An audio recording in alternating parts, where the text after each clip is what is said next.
Picture this. A man is standing in a crowded hall. The air is tight. Conversations die down. Eyes shift toward him. Someone throws an insult across the room. Someone else leans in and whispers a threat, just loud enough for others to hear. Most men would flinch. They'd rush to defend themselves, stumble over explanations, crack a joke to smooth it over, or start arguing to save face. But this man doesn't move. His face doesn't twitch. His breathing doesn't change.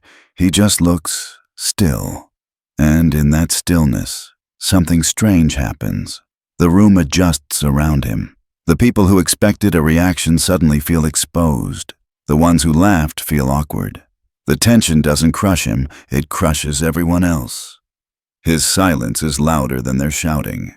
And without saying a word, he owns the room. That's fearlessness. Not screaming, not alpha posturing, not pounding your chest and pretending you don't care. Fearlessness is this: the ability to stay unshaken while everyone else collapses under pressure. Now here's the part most people never admit. No one is born without fear. Not you, not me, not the rulers and conquerors you see in history books. Machiavelli understood this clearly. Fear lives in every human being. The difference between the weak and the powerful isn't who feels fear. It's who controls what fear does. Most men build their entire identity on being liked. They chase admiration, approval, reassurance.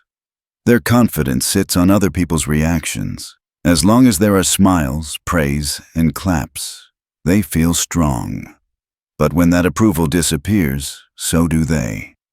Then there are the rare few, the dangerous few, the men Machiavelli would have been interested in. They learn a different law. Love is fragile. Fear is reliable. Fearlessness, in the Machiavellian sense, is not about killing fear inside yourself. It's not about becoming numb or reckless. A man with no fear isn't brave. He's a fool waiting to be destroyed. Real fearlessness is mastering your fear so completely that no one else ever sees it. You still feel your heart race. You still feel the risk, but you don't let the room see the tremor. You don't hand anyone the map to your inner world. That's what we're diving into. How to project untouchable calm when chaos hits. How to turn fear from a weakness into a weapon. How to embody a level of composure that makes people hesitate before they even think of crossing you. Because once you understand this, you stop chasing bravery like some emotional high, and you start commanding respect. Fear is one of the oldest currencies in human behavior. Before titles, before laws, before pretty words like loyalty and teamwork, there was fear. Fear kept tribes together. Fear kept armies marching. Fear kept rulers alive. Machiavelli, writing The Prince, didn't decorate this truth. He wrote it bluntly. It is safer to be feared than loved, if you cannot be both. People quote that line like it's just edgy philosophy. It isn't. It's a direct observation about how humans actually behave. Love is conditional. Love changes with moods, with convenience, with time. Fear cuts deeper. Fear attaches to survival. Most people misunderstand fear completely. They think being fearless means wiping fear out. They imagine fearlessness as running blindly into danger, laughing at risk, acting like nothing can touch them. That's not fearlessness. That's stupidity. Fear is not the enemy. Fear is an alarm system. It's a signal. It warns you about danger, betrayal, risk hiding in the shadows. To deny fear is to blind yourself. The real split is this. Weak men let fear speak for them. They hesitate. They over-explain. They shrink when challenged. Powerful men take fear, strip the panic out of it, and turn what's left into awareness. They sharpen it into focus. They use it as a weapon. History is full of this pattern. Think of Julius Caesar crossing the Rubicon. The Senate called it treason. His own men knew crossing that river meant no way back. Life or death. Fear was everywhere. Do you really think Caesar felt nothing? Of course he did. But what did he show?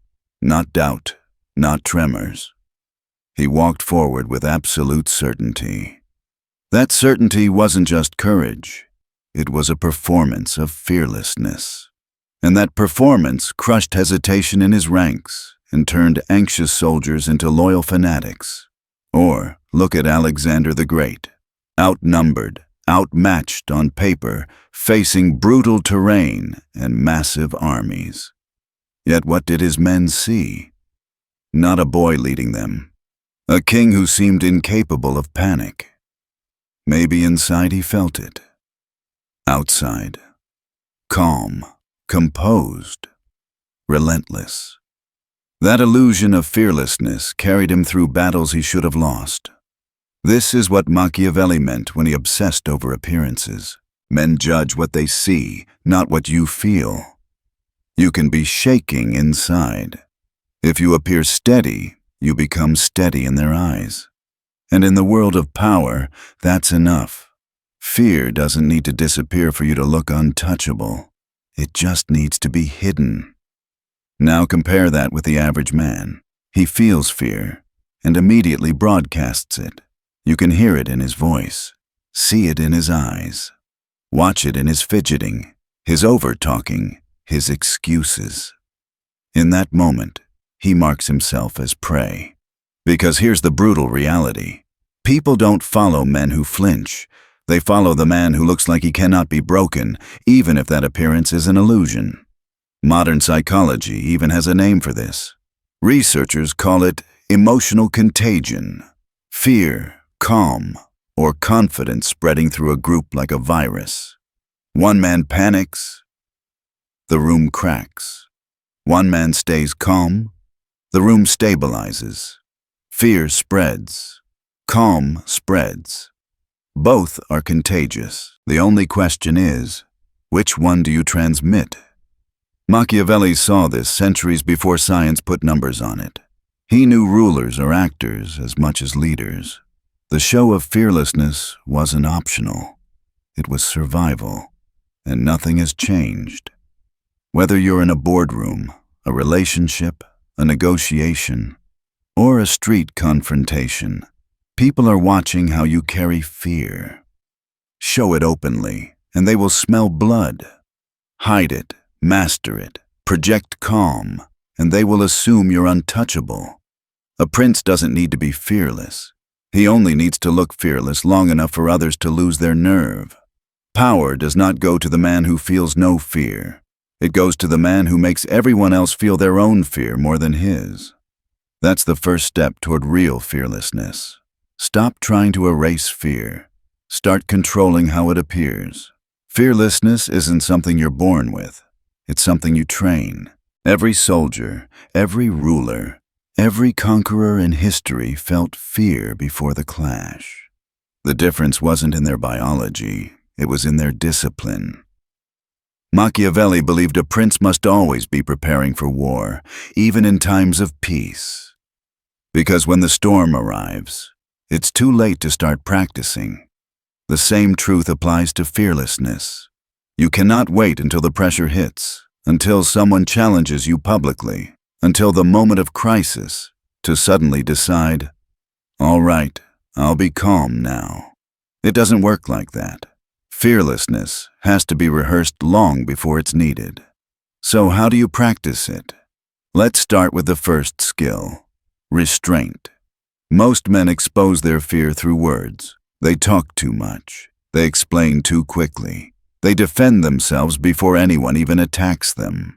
They try to fill silence because silence scares them. But silence is where power lives. To practice fearlessness, you must train yourself not to react immediately.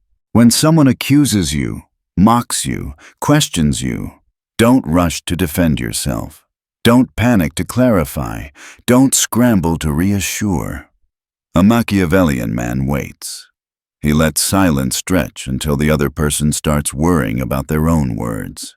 That moment of stillness, small as it looks, is the first weapon of fearlessness.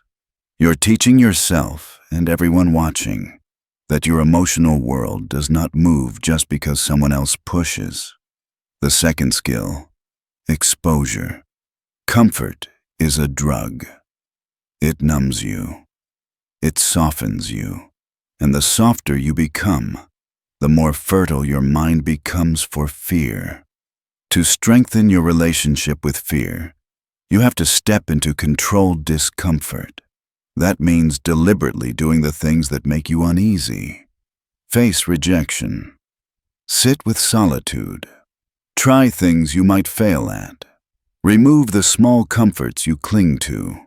It's the same logic generals use when they train soldiers in mud, exhaustion, and cold. When real chaos arrives, their nerves don't crack. The modern man can do this too. Every time you face discomfort and don't crumble, fear loses a little more of its leverage over you. The third skill, observation. The fearful man looks inward. He's trapped in his own thoughts, his own imagination, his own what-ifs. The fearless man turns outward. He studies the field. He watches people. He notices patterns. Machiavelli warned that a ruler who ignores human nature is doomed, but a ruler who observes quietly is rarely surprised. When you are watching, you are not worrying. When you understand people, fear dissolves into calculation. History proves this. Winston Churchill during World War II knew fear intimately. The bombs falling on London weren't just a story. They were overhead, shaking the ground. People were terrified. Their morale was hanging by a thread. And yet Churchill walked the streets during bombings. He gave speeches with a calm defiance. He showed zero panic. Inside, he admitted he was afraid. But outside, he projected something stronger than courage certainty. And that projection became contagious. His calm became the nation's calm. The same pattern appears with Marcus Aurelius. His reign was filled with plagues, betrayals, and invasions. But in meditations, he trained his mind long before disaster came. He practiced imagining pain, loss, death. So when they arrived, he wasn't blindsided. This was fearlessness by design. Modern psychology calls it stress inoculation, training under stress so that real crises feel familiar. Machiavelli didn't have that term, but he understood the process perfectly. You cannot expect to stay calm in chaos if you never practice calm in discomfort. But here's the paradox. Fearlessness doesn't mean becoming numb. It doesn't mean nothing touches you. It means fear sharpens you instead of breaking you. It means fear becomes heat that hardens you, not heat that melts you. Think of a sword. Raw metal is soft. Heat and pressure make it strong. Fear is the fire. Pressure is the hammer. A man who endures both becomes nearly unbreakable. There's another layer, patience. Most men can't hold tension. The moment fear rises, they rush to act, rush to talk, rush to relieve pressure. But fearlessness is often the ability to wait, to hold your silence, to hold your position, to wait until the perfect moment to strike. Your enemies will reveal their intentions. Your rivals will overplay their hand. Most storms pass if you stand still long enough. Finally, there's the discipline of solitude. No audience, no applause, no validation. Just you and your thoughts. This is where you discover if your fearlessness is real or just performance. If you can sit with your mind without distraction, without needing noise to drown your fear, You develop the core of true composure. Machiavelli wanted rulers to understand this. Fearlessness isn't something you improvise on the spot. It's a discipline built day after day until it becomes instinct. And once it becomes instinct, something strange happens. Fear never disappears, but it stops controlling you. You carry it, you use it, you hide it, and the world mistakes your calm for invincibility. And that mistake, that illusion, that gap between what you feel and what they see, that's where your power begins. Fear isn't just something you conquer inside yourself. That's only half of the Machiavellian equation. The deeper truth, the one most men never understand, is this. Fear is not only something to master, it's something to wield. Machiavelli's famous line, "It is safer to be feared than loved if you cannot be both," has been abused for centuries. People twist it as an excuse for cruelty or domination, but that's not what he meant. He wasn't telling rulers to terrorize people. He was telling them a psychological reality. Love is conditional. Fear is predictable. People love you when you entertain their desires, when you please them, when you flatter them, when you give them what they want. But desires change. Moods shift. Crowds flip. The same people cheering you today will turn on you tomorrow, the moment you fail to please them. Love is fragile. Love is temporary. Love is fickle. A leader who relies on love is building his empire on sand. Fear, on the other hand, cuts deeper. People might not always admire you. They might not always like you. But if they fear disappointing you, fear betraying you, fear stepping out of line, then you stay in control. That is what Machiavelli meant by safer. Fear doesn't disappear when emotions do. But here's the nuance most people ignore. Fear must never turn into hatred. A tyrant who humiliates people, lashes out unpredictably, or abuses those beneath him eventually collapses. History is littered with rulers who confused cruelty with power. If fear becomes hatred, your enemies unite. And a united enemy, driven by hatred, is unstoppable. Machiavelli warned rulers to use calculated fear, not reckless fear. Fear that creates respect, not resentment. Fear that creates order, not rebellion. Fear that makes people hesitate, not hate. He admired leaders who understood restraint, leaders whose silence was heavy enough to create unease, whose calm was intimidating, whose unpredictability made others second-guess themselves. Take Augustus. He watched Caesar rise and fall. Caesar was adored, worshipped, idolized. But that public love frightened the Senate, and it led to his assassination. Augustus learned the lesson. He didn't seek applause. He built an aura of calm inevitability. People feared crossing him not because he made threats, but because he didn't need to. They feared his silence, his precision, his unreadability. That kind of fear stabilizes power. Fast forward to modern life, and the same law applies everywhere. In business, a leader who wants to be loved by everyone becomes weak. He negotiates every decision. He softens every requirement. He avoids every conflict, and his team loses respect for him. But the leader who carries quiet authority, who says no without guilt, who doesn't rush to explain himself, who sets standards without begging for approval, commands respect. People watch him. People measure themselves against him. People feel a subtle fear of disappointing him. Not fear of punishment, fear of letting him down.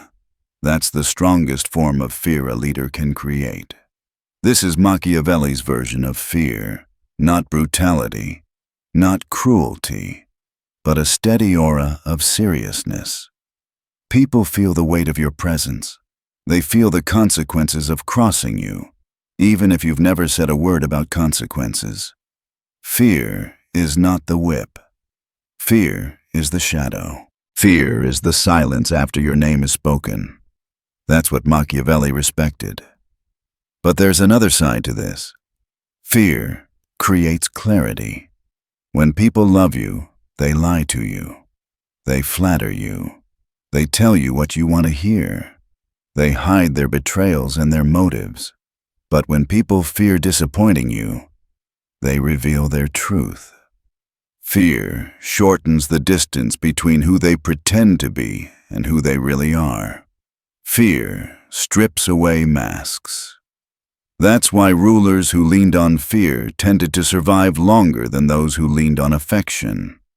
Love creates illusions. Fear forces honesty. Modern psychology agrees. Studies on authority show that people follow rules more consistently when they know there's a consequence, even a small one. Encouragement alone doesn't stabilize behavior. Fear does. But remember the balance. A man who relies only on fear burns too fast. A man who relies only on love becomes too soft. The Machiavellian art is in the middle. Make people respect your boundaries but never unite against you. Make them whisper about you but never plot against you. Make your silence carry weight but not cruelty. One more truth. Fear often comes not from aggression, but from restraint. Think of a man who doesn't react to insults. He doesn't explain himself. He doesn't chase approval. He doesn't defend his reputation to people who don't matter. That kind of self-control unnerves people. It makes them wonder, what does he know? What is he planning? What is he capable of? Uncertainty is fear, and it costs you nothing except discipline. Machiavelli would tell you this: you don't need to roar. You don't need to threaten. You don't need to crush every opponent. You need only to carry yourself in a way that makes the cost of disrespect feel heavy. Fear is not the blow. Fear is the pause before the blow. And if you master that, you begin to move through the world differently, not as someone who avoids conflict, not as someone who seeks admiration, but as someone who commands an atmosphere. Someone who doesn't need to prove strength because others can sense it. Fearlessness becomes real power the moment it stops being theory and becomes action. Machiavelli wasn't writing to inspire dreamers. He was writing for men who had to survive pressure, real pressure, wars, conspiracies, betrayals, shifting alliances, men who couldn't afford hesitation, men who needed to act while others froze. To Machiavelli, fearlessness wasn't about charging forward blindly. It was about timing. It was about recognizing the moment when action mattered more than caution. And it was about stepping forward before the crowd found its courage. Look at Alexander the Great. Again and again, he walked into battles where he was outnumbered 2-1, sometimes 3-1. Armies larger, terrain harsher, conditions worse. But Alexander understood something psychological. Hesitation kills faster than danger.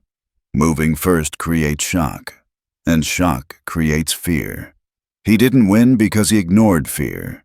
He won because he refused to let fear slow him down.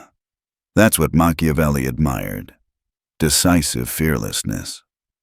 A man who waits for perfect safety loses everything. A man who moves while others hesitate seizes the advantage before anyone else realizes what happened. You see this same principle in modern contexts.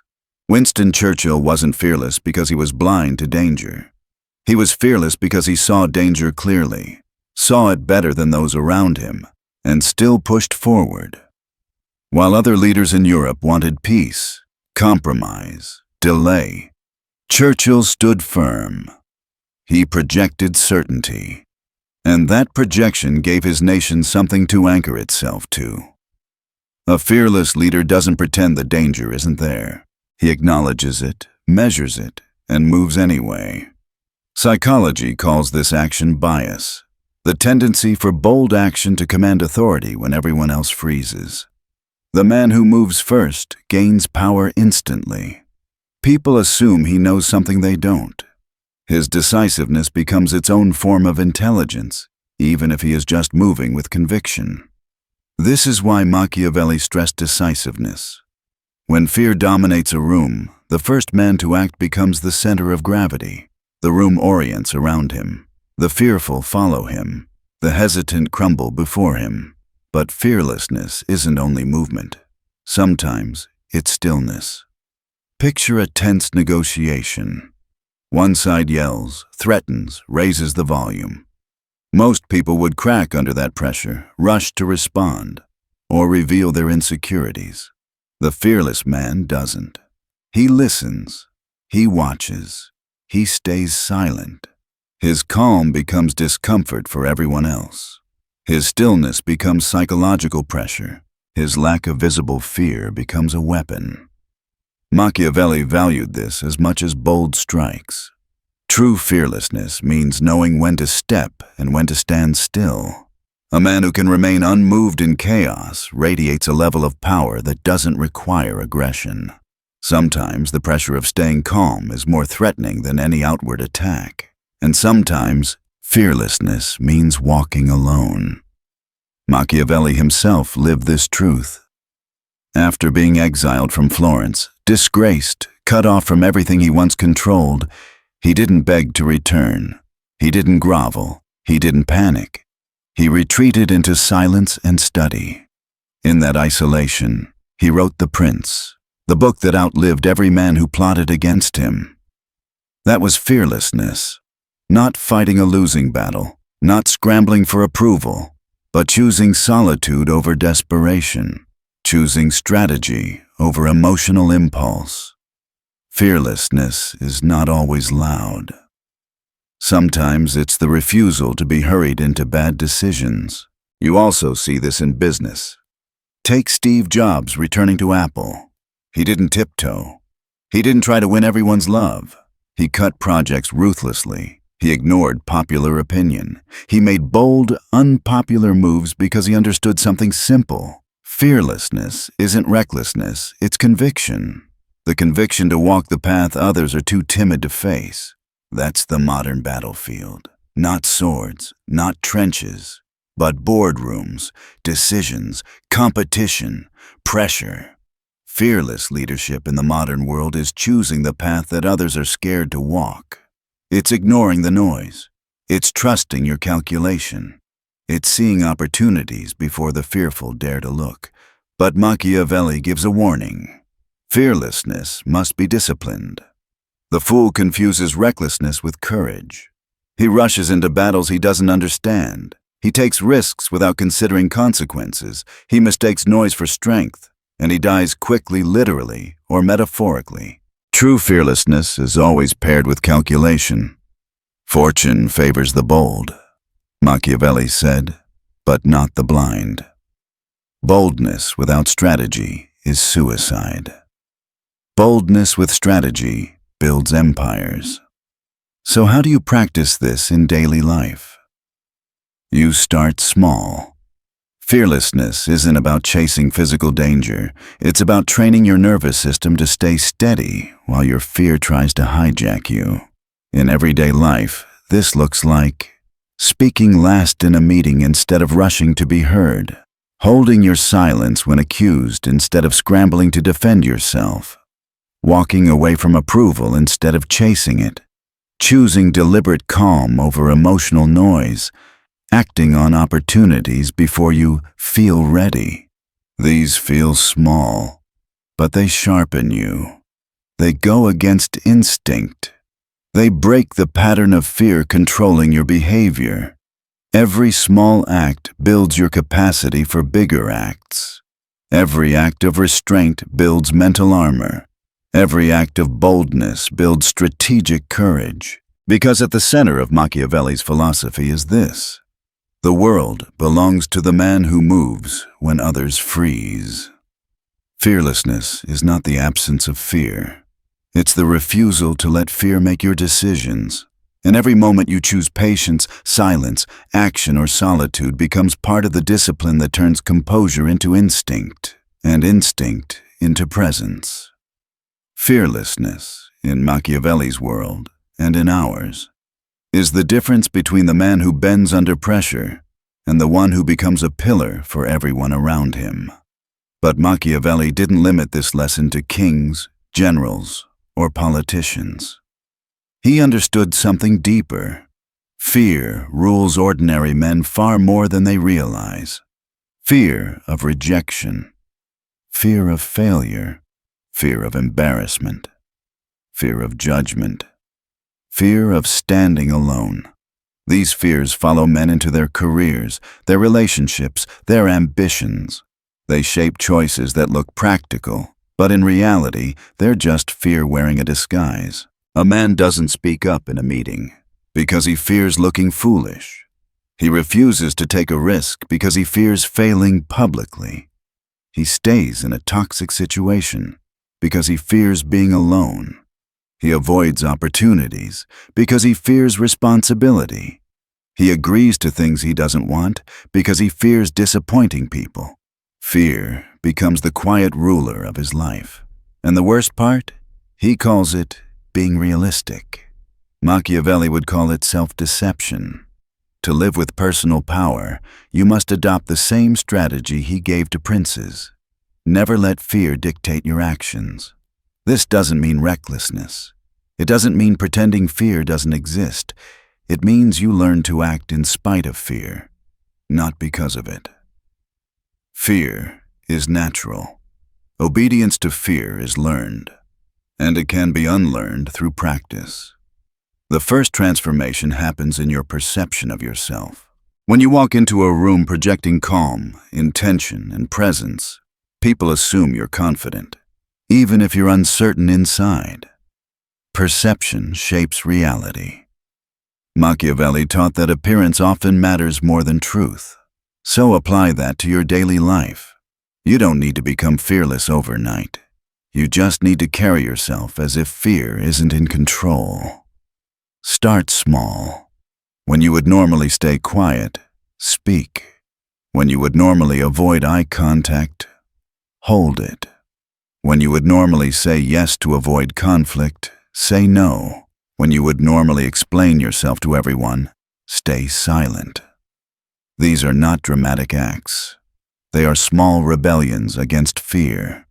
Each one trains your mind to respond like a strategist, not a captive. Because once you stop being ruled by fear in small moments, you stop being ruled by fear at all. Machiavelli's world was brutal daggers, betrayals, conspiracies, shifting alliances. But our world isn't as different as people like to think. The battlefields just look different.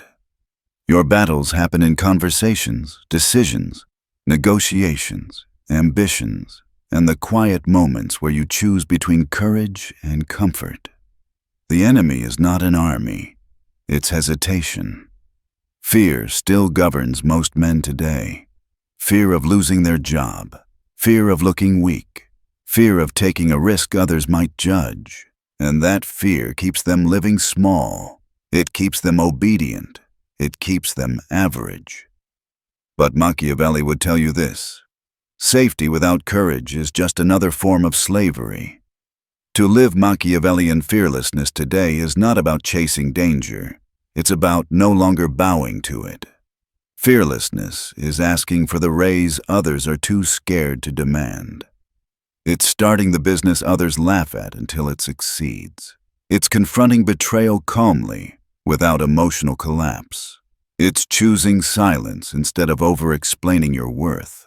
It's walking into pressure without flinching. The most powerful version of you is waiting behind the decisions you've been too afraid to make. So ask yourself honestly, where does fear still rule you? What conversations have you avoided? What opportunities have you delayed? What parts of your life are shaped by the opinions of people who don't matter? If you wait to feel ready, you'll wait for the rest of your life. Fearlessness is not the absence of fear. It's the refusal to let fear write your story. If this message strikes something inside you, don't ignore it. This is the moment fear either tightens its grip or you loosen it for the first time. And if you're ready to build power instead of comfort, if you're ready to think like Machiavelli and act with precision, then your transformation begins now.